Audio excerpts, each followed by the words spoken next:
friends, we all must have been through something or the other that must have left a deep mark on our psyche, or some of us may have even been maimed by something or the other.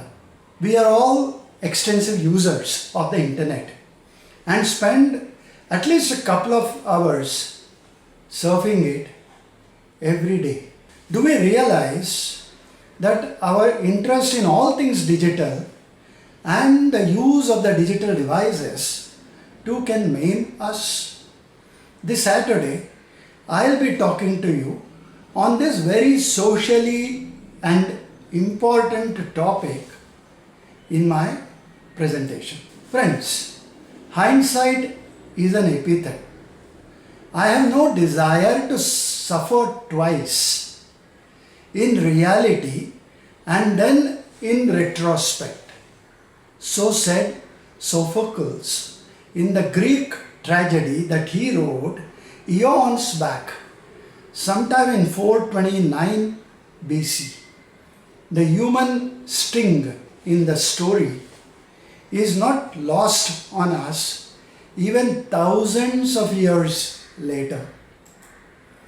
Social media has invaded our lives irreversibly in the form of Instagram, Twitter, LinkedIn, or the all-pervasive Facebook, or any other platform of our times. They are altering our lives like no other in reality and may surely reflect in retrospect, akin to the horrific tragedy of the story that Sophocles wrote, wherein everyone is maimed at the end. Before we realize the psychological effects of the cocaine of social media on the human beings, we probably would be de-skilled or even maybe zombified. How many times, having misplaced the mobile, we tried to call the wife or the kid and desperately tried to recall the number but were unable to do so, or while trying to use the bank card that we must have used on multiple occasions every single day and realizing that we had completely forgotten the PIN. Have we ever realized that with the ATM keys or card tapping, face scanning and swiping, being on the phone for almost 20 hours a day has actually wiped out all mundane things from our memory? Is this an indication of impending dementia in us, technology driven? Too much information, too many things to look for, and too many passwords to remember. Memory can do a meltdown in the onslaught of all the writing, emails, page layouts, picture editing, and social media updating on the phone. Don't we spend an unholy amount of time on shopping applications and an average of around 4 to 5 hours a day on the Instagram, a few hours on Twitter, and eternally hooked on to the Facebook? Do we use the phone only for work? Ever realize that we tend to give out several personal details on the Facebook that we hold otherwise dear? Ever pursues more lofty-minded activities such as reading scholarly periodicals online or understanding technology that makes our lives easy, or even reading novels, good ones, there are many of them? Before you are wise, after you are wise, in between you are otherwise. So said David Zindel in The Broken God, which was a science fiction novel.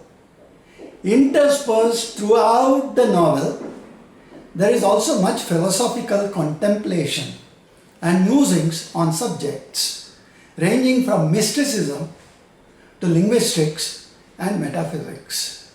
Before the DNA is altered or we are rendered otherwise, as said in the novel, and left to ruminate the metaphysics of our lives, we need to detox our system and the unholy addiction to the mobile phones and social media platforms, lest a new generation of zombies are born. Have we ignored the person we are with whilst on the phone? Pubbing is a portmanteau and a millennial term for phone and snubbing, a modern day malaise that kills relationships. Constantly on the phone, ignore the others. It obliterates the soul from our lives. We have all done it, or at the very least have had it done to us. Whilst talking to our friends, if the phone rings, all of us must have broken the conversation to respond to the message. We all must have spent time most nonchalantly while we played the popular computer games.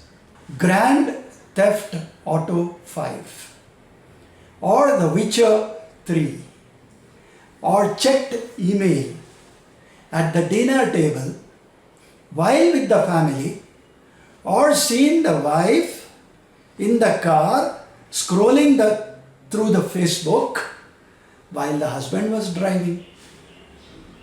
It happens so many times. Now, should we pass off these as vagaries of changing times, or should we take note of them as potential disruptors in our lives? When we are distracted, our present slips into the past. That present is something that we can never recover. Each of these actions and its multiple variants removes us from the present moment and immediate contextual setting and into an electronic social environment. Do we see the irony here? Whilst it's true that the mobile phone has changed every part of our lives, we read, listen to music, talk, make appointments, plan our lives, communicate, research, work, and navigate on it. What is less obvious is the extent to which this small handheld device, the mobile, the way it has changed the way we conduct our relationships, particularly our personal relationships. Even saying sorry has changed color today. Speak to any psychologist or therapist, and they will tell that intimacy and social skills are built over a period of time and in repeated trivial moments. A dinner conversation with a child about their day, a hilarious memory about a school teacher recalled with a friend on a park bench, or a question about weekend plans during a break in the office meetings. Each is a seemingly innocuous, perhaps frivolous conversation, but collectively they create bonds and forge relationships filled with intimacy. The worry is really the impact on interpersonal relationships. How often we have seen a sight of an entire table ignoring each other in a restaurant or in the market center because everyone is on the phone? Does this reflect the quality of their level of emotional expression? Or is this a fear of confrontation? In fact, in their study, my life has become a major distraction from my cell phone. Professor Meredith David and Professor James Roberts, both of Baylor University in Texas, make a point that pubbing may adversely affect marital satisfaction because of the feeling of exclusion that it creates. Let's be honest. Have we not several times mindlessly reached for our phones or refreshed the social media feeds even when we just checked it a few minutes ago? This is not about willpower. The truth is, nearly every application on the phone that we use has been expertly engineered to produce those very responses by the designers skilled in manipulating the brain chemistry to elicit addictive behaviors.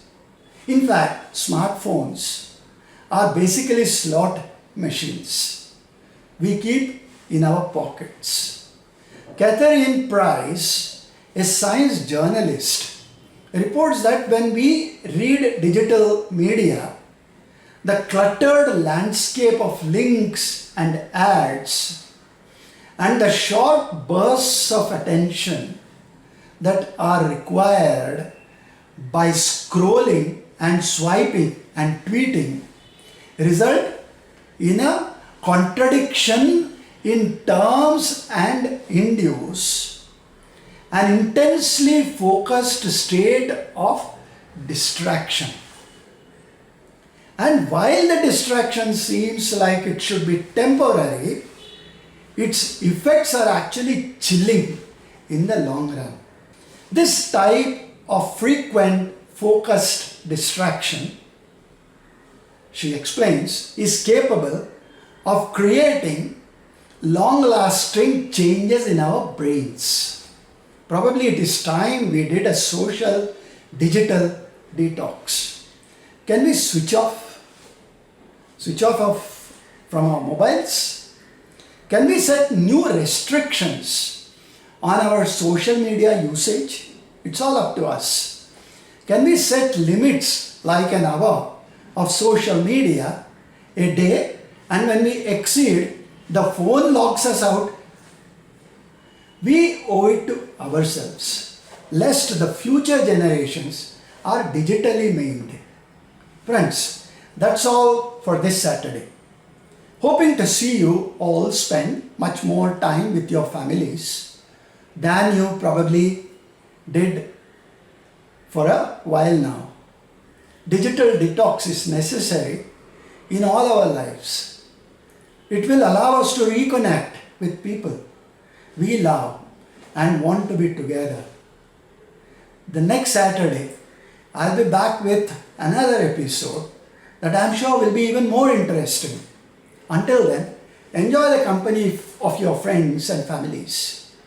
Dhanyavad, namaskar, and thank you for listening.